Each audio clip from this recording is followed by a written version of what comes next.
extends, and I prefer to speak of the 420 window. Any child between 4 years and 20 years. Most of you here came to know Christ as teenagers in high school.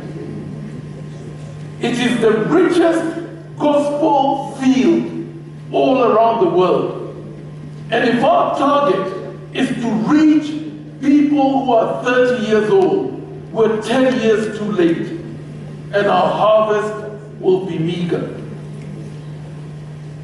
The future belongs to children and to teenagers, and the African church needs to learn how to go back to the Sunday school and do the greatest work there. There was a study done a number of years ago, I believe in 1995, where missionaries from America were asked the question, when did you ever first know or sense that God was calling you to be a missionary? Surprise, surprise, the majority of missionaries said, before I was 10 years old. In other words, our mission Sundays are not for the adult congregation, they're for Sunday school. That's where the harvest is.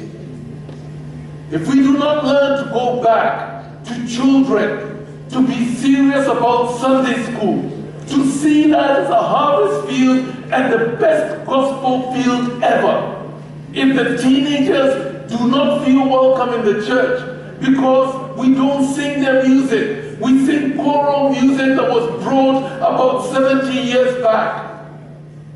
What do Africans know about choral music? We sing choral music from England and from Europe as though it were a dirge. And our leaders do not keep the notes, and they do not know the tones, and they drag on the music, and it's almost as though you're at a funeral. For those of you who come from other parts of the world and have not yet understood African music, let me explain just a little about African music. African music was never about keeping the tone. There were no soloists in Africa before the music of Europe was brought. And we did not keep the tone, and we did not sing to what is it called, a metronome? We did not sing to that ticker timer that keeps you going at the right speed. None of this did we know. African music was about the best musician is the one who leads and sings in such a way that anyone who is there has to join the dance. And whether they keep the tone or not is immaterial. You got up and you danced. The tone was not important. And we did not have wind instruments and string instruments or any of that. We had the drum. But when music from Europe was brought to us, we were told that the drum is a bass sound. It is a sound that is so bassful, it stirs the demonic and the evil. And so churches were not allowed to have drums.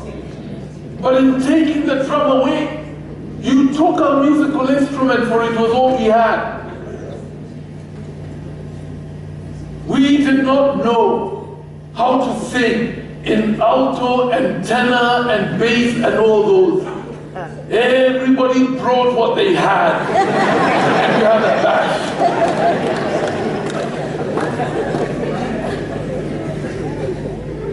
If we do not sing the music of this generation, we will lose Africa.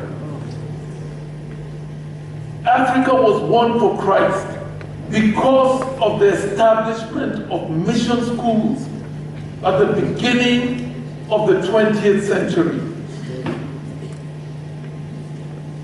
Here at the Nairobi Chapel, we have decided to go back to education and schools. And so we're trying to start up 47 schools in Kenya.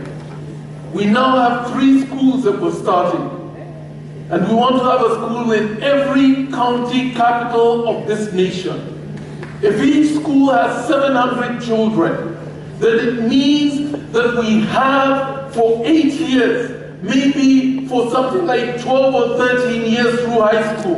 We have 33,000 children to disciple on a daily basis for 13 years. The future belongs to children and to teenagers. The future is crowded in mobility. With the rate of urban growth, infrastructural development will not keep up. Our African cities will become super crowded. Land will be prohibitively expensive to buy.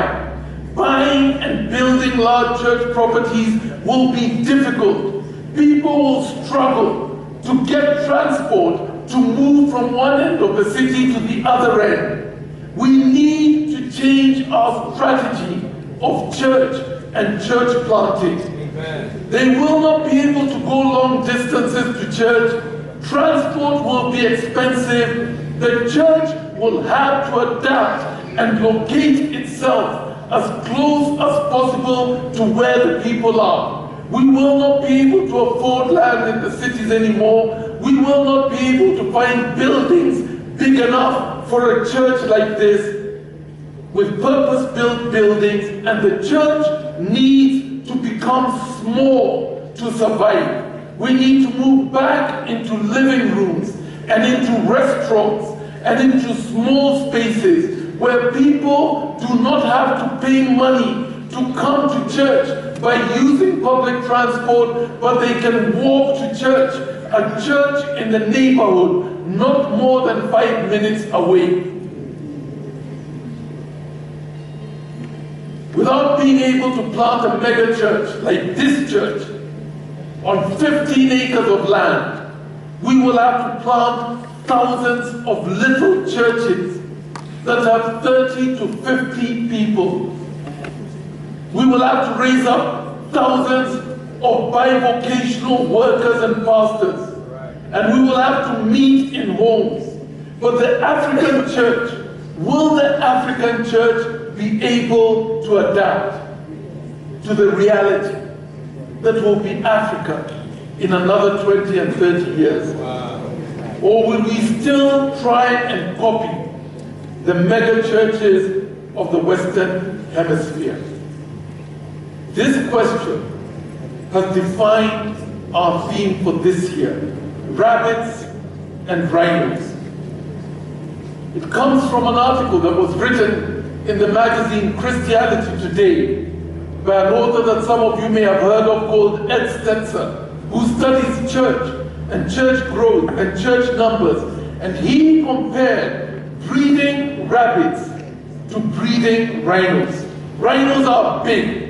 They are 5 feet tall, they stand at that height, and they weigh 2,000 kilograms. When a rhino gets pregnant, it carries its baby. Its gestation period is 18 months long. And when it gives birth, it looks after its one baby for up to 3 years. So you get one rhino every 4.5 years. But because it is an endangered species that is hunted down, the survival rate of rhinos is very low. And you're lucky if in 10 years, a baby rhino can survive. Rabbits, on the other hand, are small. They each weigh only 1 or 2 kilograms. And they are pregnant only for 1 month. And when they give birth to anything between 6 and 10 little rabbits. The babies themselves are ready to breed after 6 months. So if you have a male and a female rabbit who breed, and the children grow up 6 months, and they breed, and they grow up, and they breed, and they grow up, and they breed, after 4 years, you will have close to 4 million rabbits. Wow. And after 10 years, if they just keep breeding, after 10 years, there will be more rabbits than there are people in the world today. Some churches are like rhinos. They're big, they're visible, everybody knows about them, and everyone watches them, and when a rhino comes, you're afraid, because when it charges, it crushes into things. But they move slowly, and they plant churches slowly, and they cost a ton of money to run, and they have to have large staffs and large budgets. Other churches are like rabbits. They are nimble and quick. They can adapt and move quickly. They breed quickly. They don't need big buildings. They don't need big staff. They can squeeze into small places quickly. They are often chaotic and uncontrollable, but they move and they spread quickly. So the question is this, that is the theme of this Bible. Is your church a rabbit church or a rhino church? Are you growing a mega church with no church planting, or are you like a rabbit breeding to win Africa? Here at Nairobi Chapel, we're trying to plant rabbit churches, small, quick churches that have 30 to 50 people to begin with. Some of those churches will become rhino churches in time. But it's not the rhinos we're after, it's the rabbits. Why rabbits? Because I believe rabbits are the only ones who will win this continent of Africa by growing quickly, locating themselves close to people, meeting in small spaces. Rabbit churches focus on aggressive evangelism. A new church reaches people at 10 times the rate of a church that has been in existence for 8 years or more. Why? Because a new church knows if we don't bring them in, if we don't win them, we won't have a tithe. But a big church is more concerned about caring and, discipling and building up. And where it used to do a lot of evangelism, after a little while, it now is focused on discipleship, which is right. But they're not as concerned with evangelism. And so they plateau, and over time they decline. Because rabbits don't take a lot of financial resources, and the African church doesn't have a lot of money. Because rabbits can be led by people who don't have a doctorate in theology. Because rabbits are unsophisticated in terms of leadership. The leader you need to lead a church of 2,000 people is very difficult to find. But the leader for 30 people, this we can do. Because rabbits fit in a living room, a rhino cannot. Because rabbit churches can be 5 minutes away from people. And because rabbit churches can become a church planting movement to take over the world, whereas rhinos are heading for extinction. The question was asked of me some years back, how many people do you need to have in a church to say, this is a church and it's successful? How many people? And somebody shared this thought with me, that in the Apostle Paul's day, if there were 10 men in a gathering, then that became a synagogue. And they were responsible to continue with the work of preaching the Jewish religion in the Old Testament. 10 men in a gathering. So I thought to myself, a church of 10 people in Iraq is a big church. And no one has a problem that there are only 10 people in a church in persecuted Iraq or in a church in North India. 10 people, this is the grace of God. So why do we in Africa look at a church of 20 or 30 people as, that's just a Bible study group. It's not a church. And so I tell my church planters now, if you are 30 people, you succeeded. And that is a church. Did you know that 90% of the world church is 100 people and less?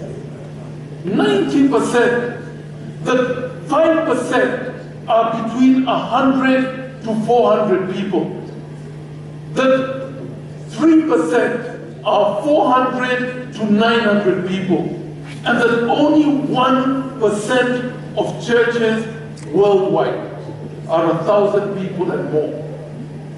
If we spend all our lives trying to build churches of 1,000 and more, we will not win this continent for Christ.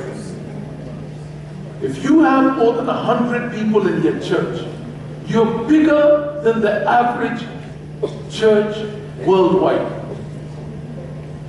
And when you are 50 people, it's time to start planting churches. You're not a rhino. Be a rabbit. So I say, yes, Nairobi Chapel, this church is a rhino. But the odd thing about this church is that when it breeds, it gives birth to rabbits. So welcome to Byron.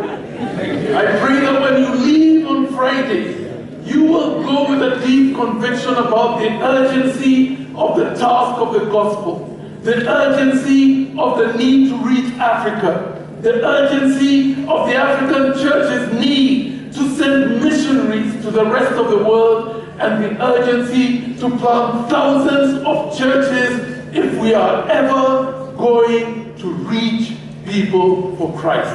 God bless you.